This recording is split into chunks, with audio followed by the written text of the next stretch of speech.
Hello students, video शुरू करने से पहले प्लीज चैनल को लाइक, शेयर और सब्सक्राइब जरूर करें। एक इम्पॉर्टेंट इन्फॉर्मेशन, अगर आपको इस वीडियो के नोट्स चाहिए तो डिस्क्रिप्शन बॉक्स में दिया गया डाउनलोड लिंक चेक करें। Thank you. चलिए शुरू करते हैं। इस वीडियो में हम पढ़ेंगे MANE3 कंपैरेटिव एथनोग्राफी के प्रीवियस ईयर क्वेश्चन और most important questions with answers. ये क्वेश्चंस आपके एग्जाम के लिए बहुत इंपॉर्टेंट है। अगर आपने ये अच्छे से कर लिए तो एग्जाम निकलना पक्का है। Let's begin. Question 1, what is ethnography? Reflect on the history and development of ethnographic studies in anthropology. Question explanation, इस क्वेश्चन में हमें समझाना है कि एथनोग्राफी क्या होती है और एंथ्रोपोलॉजी में इसका विकास कैसे हुआ। हमें इसके ओरिजिन, इंपॉर्टेंट थिंकर्स जैसे मालिनोव्स्की, बोअर्स और मीड के कंट्रीब्यूशंस के बारे में लिखना है। साथ ही ये भी बताना है कि टाइम के साथ एथनोग्राफिक स्टडीज कैसे बदली और मॉडर्न अप्रोचेस क्या है। आंसर। इंट्रोडक्शन। एथनोग्राफी एंथ्रोपोलॉजी का एक इम्पॉर्टेंट रिसर्च मेथड है जिसमें किसी समाज या कल्चर का गहराई से स्टडी किया जाता है, लोगों के जीवन, उनके विचार और उनके दैनिक व्यवहार को समझने के लिए। इसका मेन गोल होता है लोगों के नजरिए से उनके जीवन को समझाना। इसका इतिहास एंथ्रोपोलॉजी के विकास के साथ जुड़ा हुआ है। मालिनोव्स्की, बोअर्स और मार्गरेट मीड जैसे एंथ्रोपोलॉजिस्ट्स ने इस फील्ड को मजबूत फाउंडेशन दी और एथनोग्राफिक मेथड को स्टैंडर्ड बनाया। Main body. 1. मीनिंग और नेचर ऑफ एथनोग्राफी। एथनोग्राफी शब्द ग्रीक वर्ड्स एथनोस पीपल और ग्राफे टू राइट से बना है, मतलब लोगों के बारे में लिखना। इसमें रिसर्चर किसी कम्युनिटी के साथ रहता है और उनके कल्चर को अंदर से समझता है। एमिक पर्सपेक्टिव। एथनोग्राफर काम करता है ऑब्जर्व करने, लिखने और इंटरप्रेट करने का, ताकि उनके रिचुअल्स, किनशिप और सोशल पैटर्न समझे जा सके। एग्जाम्पल, मार्गरेट मीड की coming of age in Samoa और मालिनोव्स्की की argonauts of the western pacific classic ethnographic काम है जिन्होंने एंथ्रोपोलॉजी को बदल दिया। 2. Early development. ट्रैवल अकाउंट्स से सिस्टमैटिक स्टडी तक। शुरुआत में एक्सप्लोरर्स, मिशनरीज और कॉलोनियल ऑफिसर्स ने अलग अलग समाजों के बारे में लिखा, लेकिन उनमें साइंटिफिक मेथड की कमी थी। 19वीं सेंचुरी के एंड तक एंथ्रोपोलॉजी एक एकेडमिक सब्जेक्ट बन गई। फ्रांस बोअर्स ने कल्चरल रिलेटिविज्म का आइडिया दिया, हर कल्चर को उसके अपने स्टैंडर्ड पर समझा जाना चाहिए। मालिनोव्स्की ने फील्ड वर्क और पार्टिसिपेंट ऑब्जर्वेशन को एथनोग्राफी का कोर बना दिया। 3. क्लासिकल एथनोग्राफी और फंक्शनलिस्ट अप्रोच 1920-1950। इस पीरियड में एथनोग्राफी ने अपनी स्ट्रॉन्ग आइडेंटिटी बनाई। मालिनोव्स्की और रेडक्लिफ ब्राउन ने फंक्शनलिज्म को प्रमोट किया, मतलब हर कल्चरल प्रैक्टिस का एक फंक्शन होता है जो सोसाइटी को बैलेंस में रखता है। स्टडी स्मॉल स्केल सोसाइटीज पर फोकस्ड थी जैसे ट्राइब्स और विलेजेस। एग्जाम्पल, मालिनोव्स्की ने आर्गोनॉट्स ऑफ द वेस्टर्न पैसिफिक में खुला एक्सचेंज सिस्टम का स्टडी किया और दिखाया कि ट्रेड का सामाजिक और सांस्कृतिक मायने क्या है। 4. पोस्ट मॉडर्न और रिफ्लेक्सिव फेज 1972 आज तक। 1970 के बाद एंथ्रोपोलॉजिस्ट्स ने अपनी रोल पर सवाल उठाया, क्या एथनोग्राफर बिल्कुल न्यूट्रल होता है? रिफ्लेक्सिव अप्रोच कहता है कि रिसर्चर अपने ब्यास और फील्ड पर अपने प्रभाव को समझे। फेमिनिस्ट एंथ्रोपोलॉजिस्ट जैसे लीला अबू-लुघोर और अनेट वाइनर ने जेंडर पर्सपेक्टिव को एथनोग्राफी में इंक्लूड किया। पोस्ट मॉडर्न थिंकर्स ने कहा कि एथनोग्राफी एक कंस्ट्रक्टेड टेक्स्ट भी होती है, मतलब लिखने वाले का नजरिया भी मायने रखता है। आज एथनोग्राफी सिर्फ एंथ्रोपोलॉजी तक सीमित नहीं है, यह सोशियोलॉजी, एजुकेशन और डिजिटल रिसर्च में भी उस होती है। कंक्लूजन, एथनोग्राफी ने डिस्क्रिप्टिव लिखाई से इंटरप्रेटिव साइंस तक लंबा सफर तय किया है। मालिनोव्स्की के क्लासिकल फील्ड वर्क से लेकर आज के डिजिटल एथनोग्राफी तक, इसका गोल हमेशा एक ही रहा, इंसानी जीवन को समझना उनके अपने नजरिए से। यह मेथड एंथ्रोपोलॉजी को ह्यूमन और मीनिंगफुल बनाता है। If you need the notes of this video, there's a download link in the description box. Be sure to check it out. Thank you. Let's see the next question. Question 2. Discuss in length the functional approach in the study of ethnography. Question explanation. इस question में हमें functional approach को detail में समझाना है और बताना है कि एथनोग्राफिक स्टडीज में इसका उस कैसे होता है। हमें फंक्शनलिज्म की डेफिनेशन, उसके मेन थिंकर्स जैसे मालिनोव्स्की और रेडक्लिफ ब्राउन, और ये कैसे सोसाइटी के इंस्टीट्यूशंस और कल्चर को समझने में हेल्प करता है, ये सब एक्सप्लेन करना है। Answer. Introduction. Functional approach anthropology का एक बहुत ही इम्पोर्टेंट फ्रेमवर्क है। यह अप्रोच 20th सेंचुरी के शुरू में आई जब एंथ्रोपोलॉजिस्ट्स ने यह समझा कि सोसाइटी के हर इंस्टीट्यूशन और कल्चरल प्रैक्टिस का कोई ना कोई फंक्शन होता है जो सोसाइटी को स्टेबल रखता है। ब्रोनिस्लाव मालिनोव्स्की और A.R. रैडक्लिफ ब्राउन इस अप्रोच के मेन थिंकर्स थे। फंक्शनलिज्म का मेन फोकस यह है कि हर कल्चरल एलिमेंट सोसाइटी के सर्वाइवल और इंटीग्रेशन में कंट्रीब्यूट करता है। Main body 1. Meaning and core principles of functionalism. Definition: functional approach society को एक लिविंग ऑर्गेनिज्म के जैसे देखता है जहां हर पार्ट का एक स्पेसिफिक रोल होता है। पर्पस: इसका मेन एम ये समझना है कि अलग अलग इंस्टीट्यूशंस और कस्टम सोसाइटी के बैलेंस को कैसे मेंटेन करते हैं। की थिंकर्स: मालिनोव्स्की ने कहा कि कल्चर इंसान की बेसिक नीड्स को पूरा करता है। रैडक्लिफ ब्राउन ने कहा कि कल्चर के इंस्टीट्यूशंस सोशल स्ट्रक्चर को मेंटेन करते हैं। फंक्शनलिज्म हिस्टोरिकल स्टडी से ज्यादा प्रेजेंट टाइम फंक्शनिंग पर फोकस करता है। 2. Malinowski's functional approach, psychological functionalism. Field work: Malinowski ने अपनी famous study Argonauts of the western Pacific 1922 में ट्रोब्रियन आइलैंड्स के लोगों पर रिसर्च की। मेन आइडिया: हर कस्टम और इंस्टीट्यूशन ह्यूमन नीड्स को फुलफिल करता है, जैसे खाना, सेफ्टी, रिप्रोडक्शन और relaxation. Example: cooler ring exchange system सिर्फ ट्रेड नहीं था बल्कि सोशल रिलेशनशिप्स बनाने का एक जरिया था।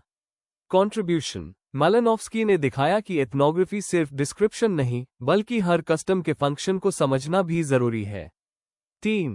Radcliffe brown structural functionalism. Focus: Radcliffe brown ने सोसाइटी को एक स्ट्रक्चर के रूप में देखा जिसमें हर इंस्टीट्यूशन एक इंटरकनेक्टेड सिस्टम बनाता है। थियरी: उन्होंने कहा कि सोशल इंस्टीट्यूशंस का मेन फंक्शन सोशल हार्मनी और ऑर्डर मेंटेन करना है।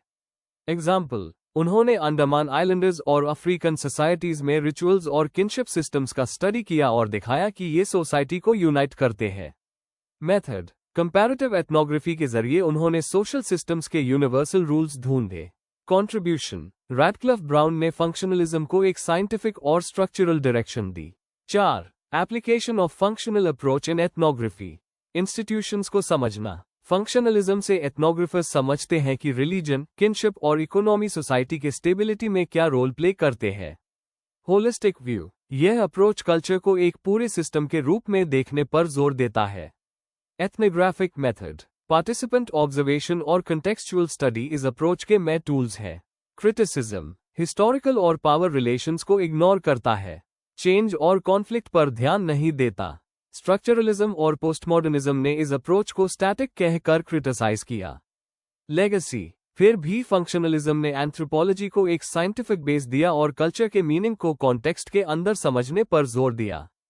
कंक्लूजन: फंक्शनल अप्रोच ने एथनोग्राफिक रिसर्च को एक नया डायमेंशन दिया जहां फोकस स्टेबिलिटी और इंटरकनेक्शन पर है। मालिनोव्स्की और रैडक्लिफ ब्राउन ने दिखाया कि हर कल्चरल प्रैक्टिस सोसाइटी के लिए एक फंक्शनल रोल प्ले करती है। आज भी उनके थियरीज एथनोग्राफी के स्टडी में रेलेवेंट है और सोसाइटी के वर्किंग पैटर्न को समझने में मदद करती है। If you need the notes of this video, there's a download link in the description box. Be sure to check it out. Thank you. Question 3. Analyze the intellectual context of the ethnography notes on love in a Tamil family. Discuss the field method S used. Question explanation. इस question में हमें Margaret ट्राविक के ethnography notes on love in a Tamil family का intellectual background समझाना है, यानी उन्होंने अपनी स्टडी किस थियोरेटिकल और सोच के बेस पर लिखी। साथ ही हमें बताना है कि उन्होंने फील्ड में काम करते हुए कौन से रिसर्च मेथड्स यूज किए और उनसे क्या समझ मिला। Answer: introduction. एथनोग्राफी का मतलब होता है किसी कल्चर या समाज को अंदर से समझना, उनके लोगों के एक्सपीरियंसेस के जरिए। Notes on love in a Tamil family 1990 Margaret Trawick का एक बहुत फेमस काम है जो तमिलनाडु के एक परिवार के इमोशंस, लव और किनशिप पर बेस्ड है। यह बुक दिखाती है कि लव तमिल सोसाइटी में सिर्फ एक इमोशन नहीं बल्कि एक मोरल और सोशल वैल्यू है। ट्राविक ने अपनी स्टडी में फेमिनिस्ट और इंटरप्रेटेटिव अप्रोच दोनों को मिलाया है। Main body 1. Intellectual context of the study. Theoretical foundation. Trawick ने क्लिफर्ड गिर्ट्स के इंटरप्रेटेटिव एंथ्रोपोलॉजी से प्रेरणा ली।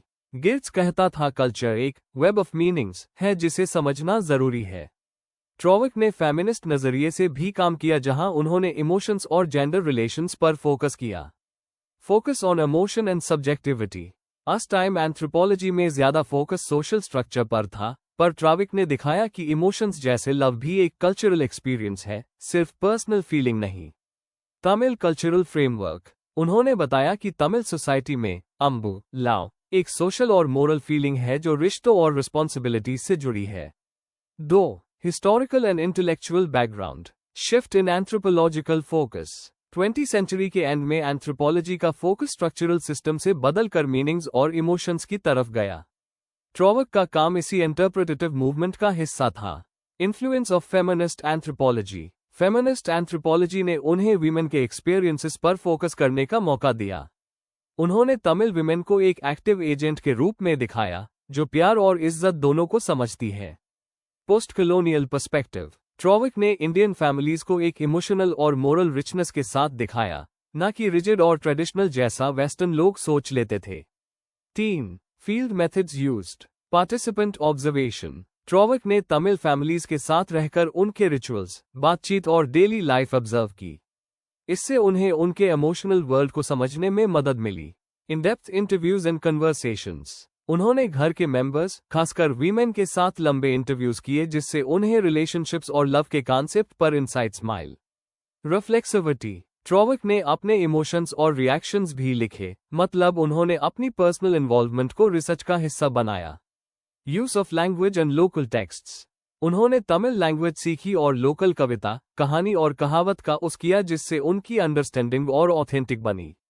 4. की findings and interpretation. Love as a cultural construct. Tamil society में अंबु एक मोरल और सोशल रिस्पॉन्सिबिलिटी है, जहां प्यार, सैक्रिफाइस और केयर के जरिए दिखाया जाता है।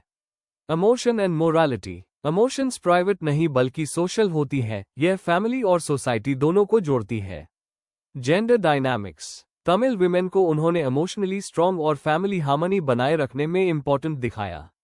Contribution to anthropology. ट्राविक ने दिखाया कि एथनोग्राफी में इमोशंस और पर्सनल एक्सपीरियंस भी वैल्यूएबल डेटा हो सकते हैं। कंक्लूजन। मार्गरेट ट्राविक का notes on love in a Tamil family anthropology के लिए एक लैंडमार्क काम है। उन्होंने फेमिनिस्ट और इंटरप्रेटेटिव अप्रोच से दिखाया कि लव जैसे इमोशंस कल्चर के अंदर डीपली रूटेड होते हैं। उनके फील्ड मेथड्स ने उनके काम को ऑथेंटिक और सेंसिटिव बनाया। ये स्टडी आज भी एक एग्जाम्पल है कि एंथ्रोपोलॉजिस्ट का हार्ट और माइंड दोनों काम करते हैं। If you need the notes of this video, there's a download link in the description box. Be sure to check it out. Thank you. Question 4. Discuss at length the main content of Jonathan P. Parry's death in Banaras. Question explanation. इस question में हमें Jonathan P पैरी के famous ethnographic study death in Banaras के main content को detail में समझाना है। हमें ये बताना है कि उन्होंने अपने फील्डवर्क के दौरान क्या ऑब्जर्व किया, बनारस में डेथ और रिचुअल्स का क्या महत्व है, और उनके स्टडी से हमें हिंदू बिलीफ्स और सोशल स्ट्रक्चर के बारे में क्या समझ आता है। आंसर। इंट्रोडक्शन। जोनाथन पी पैरी की बुक डेथ इन बनारस एक बहुत हाई इंपॉर्टेंट एथनोग्राफिक स्टडी है जो बनारस, वाराणसी में डेथ और उसके सराउंडिंग रिचुअल्स को समझाती है। पैरी ने अपने फील्डवर्क के दौरान देखा कि कैसे डेथ, रिलीजन और सोशल हायरार्की एक दूसरे से जुड़े हुए हैं। उनका रिसर्च हिंदू धर्म के कॉन्सेप्ट ऑफ मोक्ष, लिबरेशन को समझाता है, जहां मरना सिर्फ अंत नहीं बल्कि एक नई स्पिरिचुअल जर्नी की शुरुआत माना जाता है।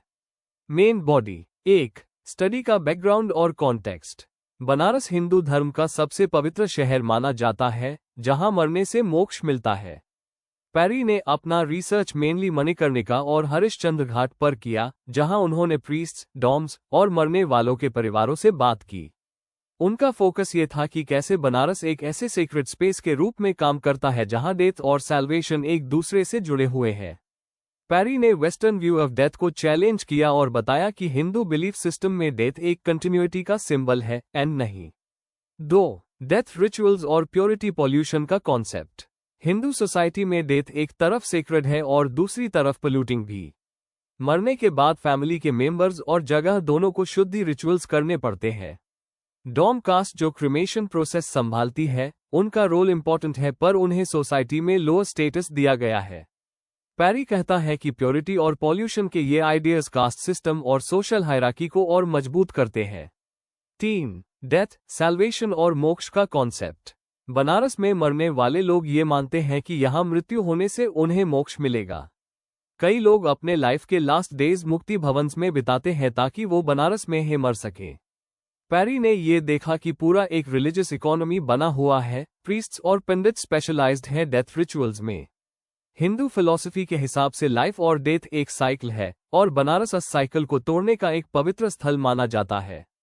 4. इकोनॉमिक और सोशल एस्पेक्ट्स ऑफ डेथ। पैरी ने देखा कि डेथ से रिलेटेड रिचुअल्स एक पूरा इकोनॉमिक सिस्टम बनाते हैं। क्रिमेशन, वुड, प्रीस्ट्स और रिचुअल्स सब के अपने अपने इकोनॉमिक रोल्स हैं। जो लोग बॉडीज हैंडल करते हैं, लाइक डॉम्स, उनका रोल जरूरी है पर उन्हें सोशल रिस्पेक्ट कम मिलता है। पैरी कहता है कि बनारस में रिलीजन और इकोनॉमी दोनों मिलकर डेथ को एक सोशल इंस्टीट्यूशन बना देते हैं। 5. Anthropological importance of the study. Death in Banaras anthropology के लिए एक कॉम्प्रहेंसिव स्टडी है जिसमें रिलीजन, कास्ट और इकोनॉमी एक साथ एक्सप्लेन किए गए हैं। पैरी ने हिंदू सोसाइटी के कॉन्ट्रडिक्शंस और कॉम्प्लेक्सिटीज को समझाया, जिससे ये वर्क और वैल्यूएबल बन जाता है। ये एथनोग्राफी बताती है कि डेथ रिचुअल्स के थ्रू एक सोसाइटी अपने सोशल ऑर्डर और बिलीफ्स को मेंटेन करती है। इस स्टडी ने कंपैरेटिव एथनोग्राफी के फील्ड में एक स्ट्रॉन्ग थियोरेटिकल कंट्रीब्यूशन दिया है। कंक्लूजन। जोनाथन पी पैरी की डेथ इन बनारस सिर्फ डेथ रिचुअल्स की स्टडी नहीं, बल्कि लाइफ और सैल्वेशन के डीप मीनिंग को समझने का एक कोशिश है। उनका काम दिखाता है कि बनारस एक ऐसा शहर है जहां स्पिरिचुअल बिलीफ, कास्ट सिस्टम और इकोनॉमी सब एक साथ जुड़े हुए हैं। यह स्टडी एंथ्रोपोलॉजी के लिए एक क्लासिक एग्जाम्पल है कि कैसे कल्चर डेथ के मीनिंग को डिफाइन करता है। If you need the notes of this video, there's a download link in the description box. Be sure to check it out. Thank you. Question 5. Write short notes on any two of the following. A. Methodological concerns in ethnographic studies. B. Feminist influences in ethnography. C. Dominant symbol. D. Kinship. Question explanation. इस question में हमें इन 4 topics में से 2 पर short notes लिखने हैं। हर concept को define करके उसका मीनिंग, इंपॉर्टेंस और एग्जाम्पल के साथ समझाना है। ये सब एथनोग्राफिक स्टडीज से जुड़े हुए इंपॉर्टेंट थियोरेटिकल आइडियाज है। आंसर। इंट्रोडक्शन। एथनोग्राफी एंथ्रोपोलॉजी का सबसे इंपॉर्टेंट रिसर्च मेथड है जिसमें रिसर्चर लोगों के बीच रहकर उनकी कल्चर और जीवन शैली को समझता है। समय के साथ एथनोग्राफी के मेथड्स में कई मेथडोलॉजिकल, एथिकल और थियोरेटिकल चैलेंजेस आए हैं।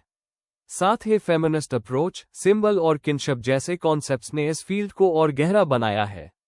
इस आंसर में हम 4 important aspects, methodological concerns, feminist influence, dominant symbols और किनशिप को समझेंगे। Main body. A. Methodological concerns in ethnographic studies.